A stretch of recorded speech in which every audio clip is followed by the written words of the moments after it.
Hear it, Kenneth? Stretch out those branches.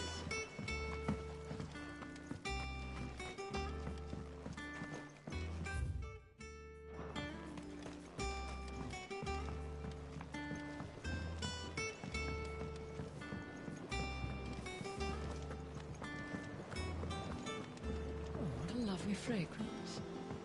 Anyone would think Nigel's grown himself a rose garden.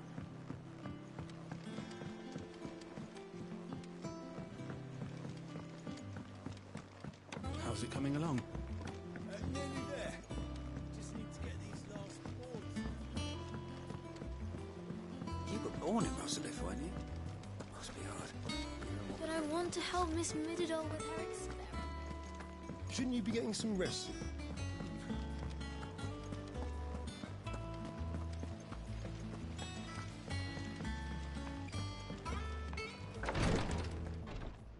Ah, Clive.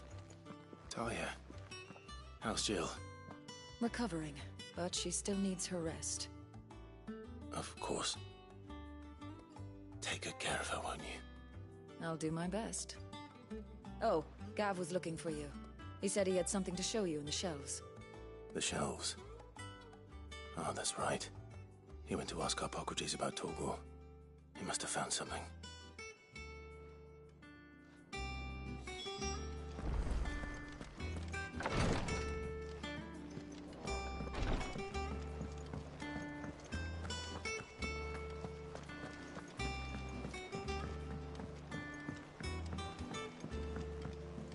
They said they'd give us new clothes.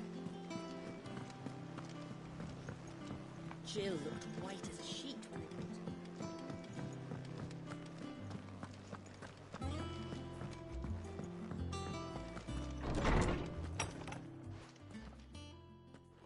Clive, where have you been? I've been wanting to ask you something about Torgal. Where did you get him, like, in the first place? My father brought him back from one of his expeditions into the Northern Territories. They were crossing a snowfield when they heard his cries, and, seeing no sign of his pack, they took him in. What do you reckon, Tomes? It certainly adds weight to the theory. Clive, I believe that Torgal may be no mere hound, but a rare frostwolf, an animal native to the far northern reaches of Valisthea. In one of our oldest bestiaries, I found reference to a frostwolf who served as guardian to an ancient queen of the north. Such was his mastery over ether, he could cast magics on command. His name was Fenrir. Fenrir the Frostwolf.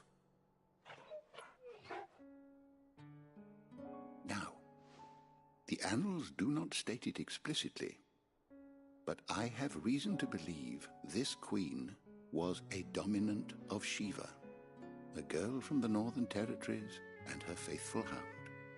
One awakens as the dominant of Shiva, and the other... You're saying that Jill granted Torgal his powers? What? Just like Fenrir.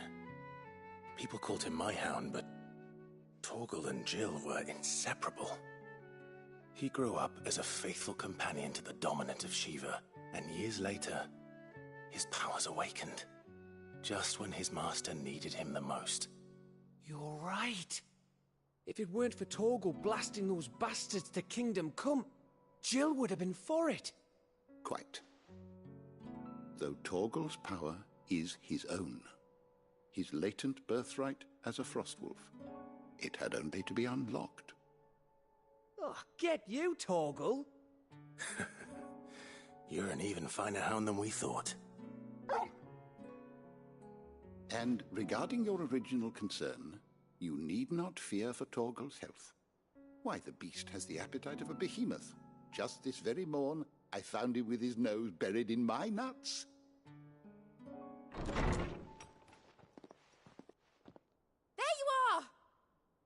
I've been looking everywhere for you. Bernard's here. I need you to introduce us so we can get to work. I shall be a moment.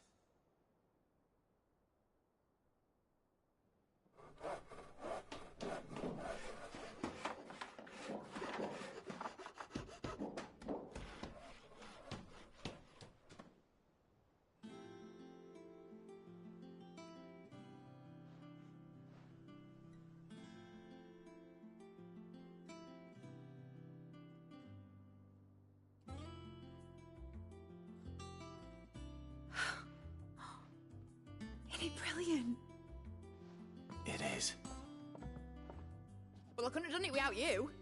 You and everyone else. But I promise I'll pay you back. I'm gonna work my fingers to the bone for you lot, starting right now. Just you wait. I'll make wonders like this world's never seen. Then I look forward to seeing them.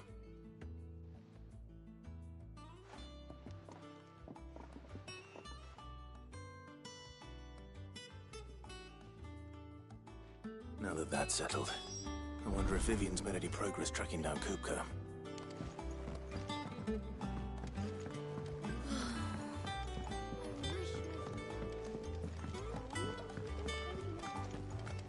I think I'll wait till mid's away to take a tour of her dungeon.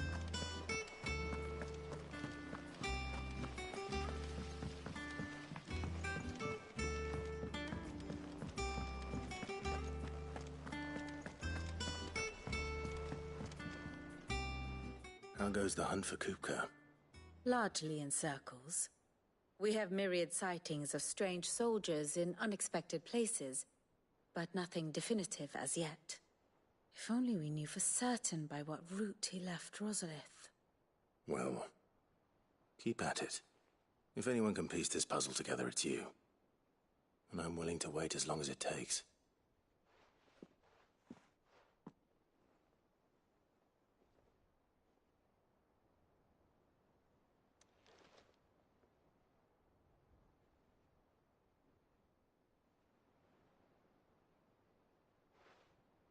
What? Here? Would that be a problem? Do you know, Clive?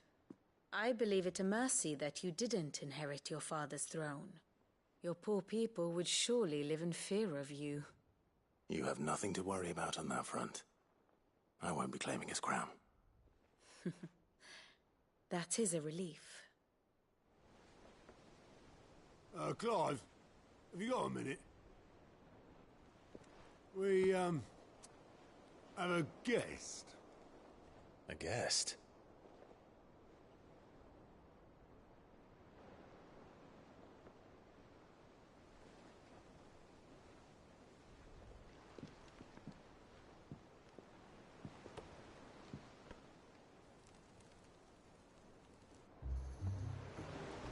For your trouble. It was a pleasure, in hindsight.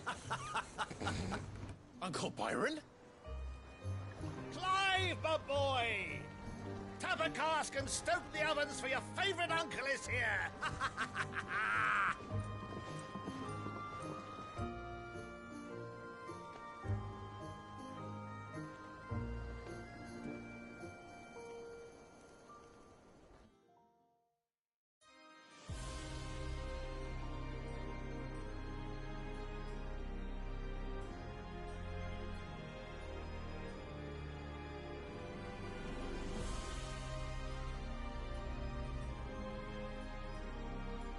The Dalmekian government sues for peace. How shall we respond? If they're willing to accept their fault in the matter, I see no reason to refuse them. Still, we must insist on substantial reparations. The Twinside stores are not as bottomless as reported. Aye, and we have many more mouths to feed. We shall just have to have the Dalmecs empty their treasuries for us.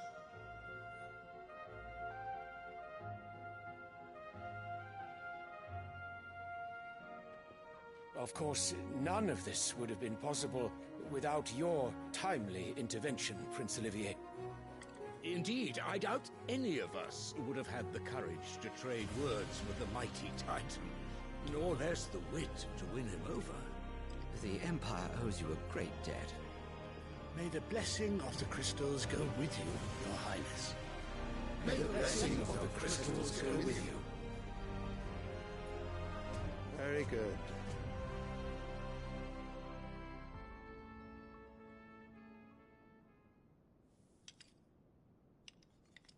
Now, let us come to the question of precisely when the Dalmecs will withdraw their troops. Dion's fire could rid us of them in mere moments.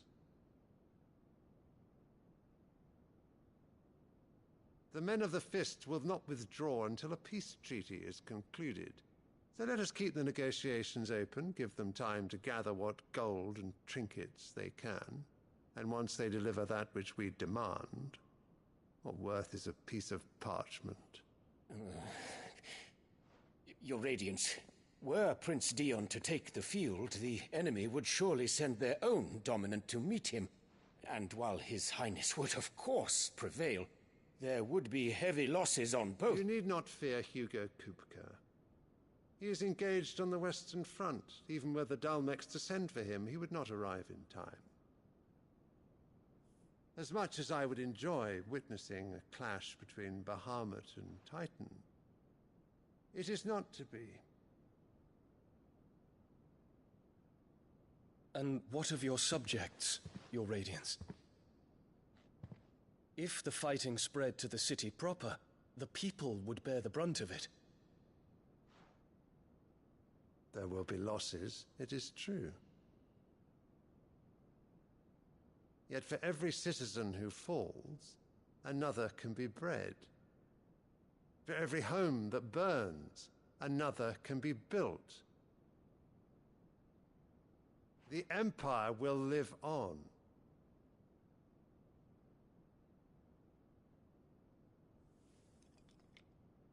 Dion? Yes, sire.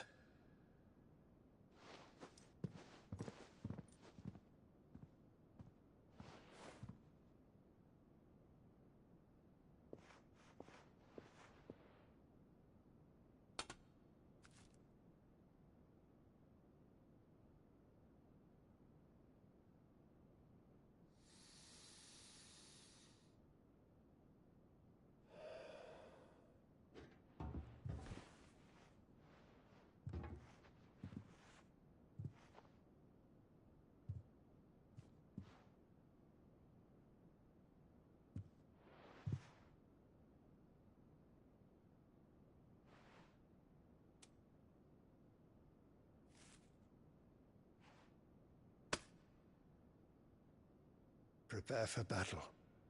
But sire... Do not make me repeat myself. Return to your camp and await my orders.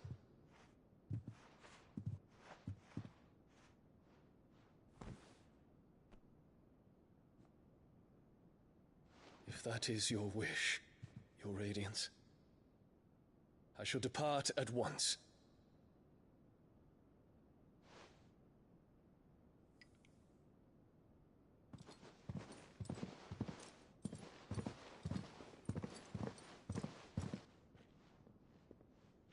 May Gregor forgive you.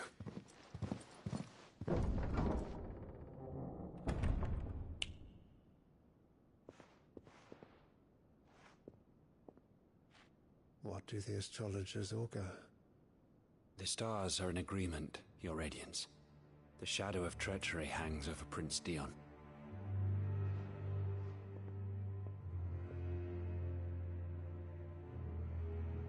So Annabella's tales were true.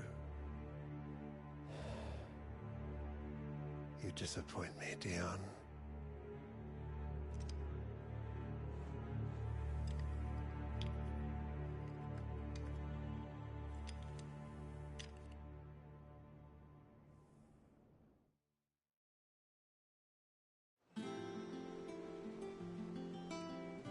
What on earth is Uncle Byron doing here?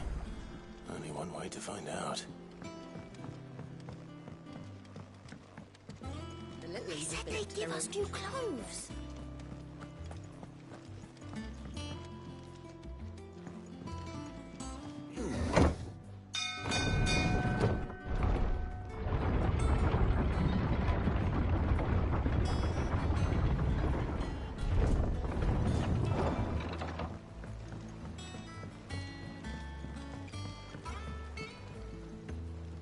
Ah, my dear nephew. How I've missed you. How did you find this place, Uncle? Through the good offices of young Sir Wade. He really is the most helpful fellow. As are you, I hear. The Guardians and those they freed tell the most outlandish tales of your heroics in Rosalith. Which is why I came, to learn the full truth of the matter. Sort the fact from the fiction, so to speak. You were working with the Guardians of the Flame to evacuate the people of Rosalith to Port Isolde. I was, aye. Then I have questions for you. Please, come inside, Uncle. Gladly. You there? There are 2,000 gold talents in those chests. See that they're added to my nephew's coffers, would you? 2,000?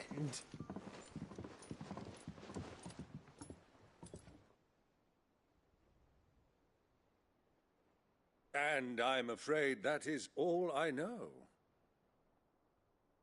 A fleet sailing south past Port Isolde. Most intriguing. Forgive me for not being able to tell you more. I hadn't the faintest idea Kupka withdrew wounded from Rosalith. Still less that my own nephew dealt the decisive blow. What do you think, Vivian? I think, with this news of the Dhalmekian fleet and recent reports of the Royalists' movements, that the final piece of the puzzle has fallen into place. Come here and I'll show you.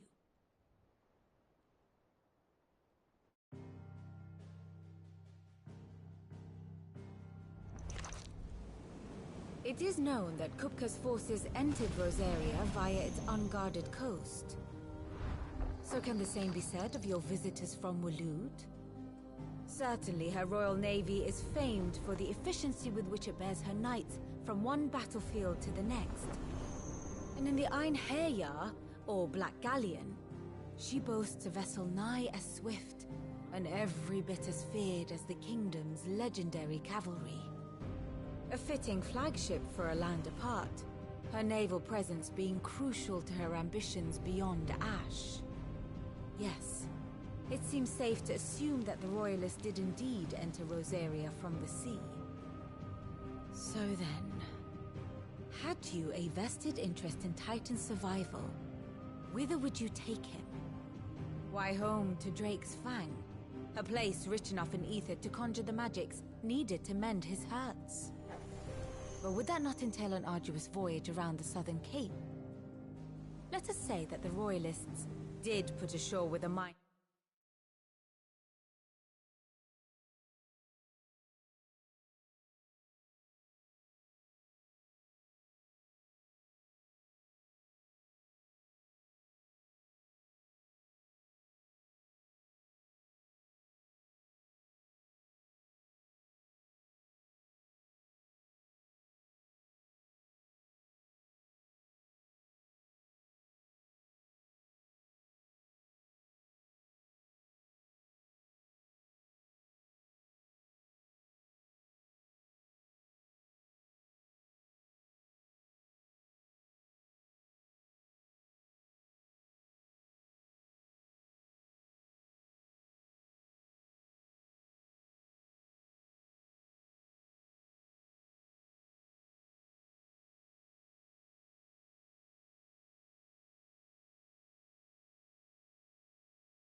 To spirit Kupka away from under your very nose.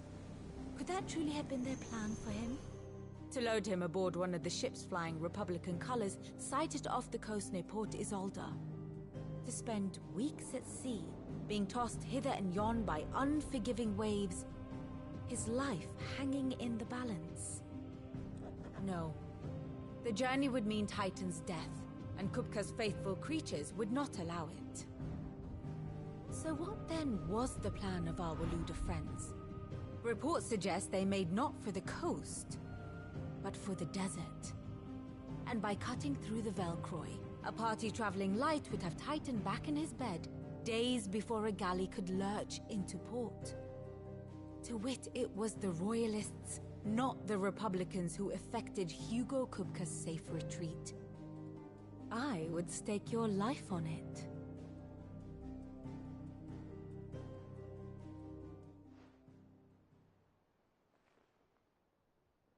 So it was the Waluders who spirited the wretch away. Now I think about it, there was something a little strange about the ships I saw. The men seemed almost crestfallen, as if in mourning, as if they believed, or were made to believe, that their master was dead. You have a keen mind, Lord Rosfield.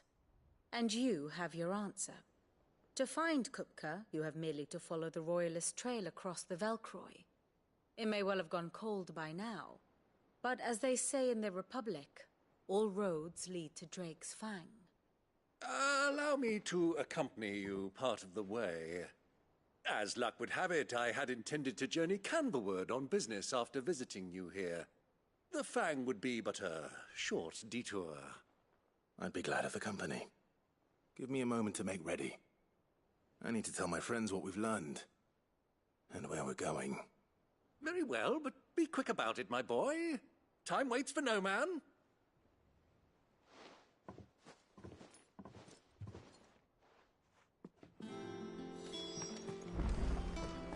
Mid's finished outfitting early. Otto, Kupka's at Drake's Fang. I'll be leaving before sunset. You're not going in there alone, are you? Don't worry. I'm not going there to destroy the Mother Crystal. All I'm after is Kupka's head. I won't risk any more than I have to. I promise. The Lancer and the Fang are all Kupka's personal fiefdom. You have any trouble on the way, you ask for Rosina Dalamil. Some call her the Desert Hare. Who is she? An old associate of Sid's, and only Sid's. All I know is the name, and that they used to meet at the Dalamil Inn. We've heard nothing from her since he died. But I'm thinking maybe the new Sid might be able to bring her back into the fold. Thanks. I'll keep that in mind. So, what about your uncle? I mean, he's welcome to stay, but... Don't look so worried. He'll be coming with me. Thank fuck for that. Gav, Otto, I'm leaving you two in charge. You can count on us.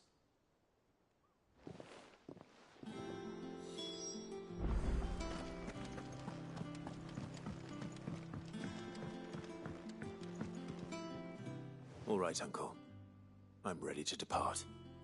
Shall we? We shall. Come, let us away to adventure.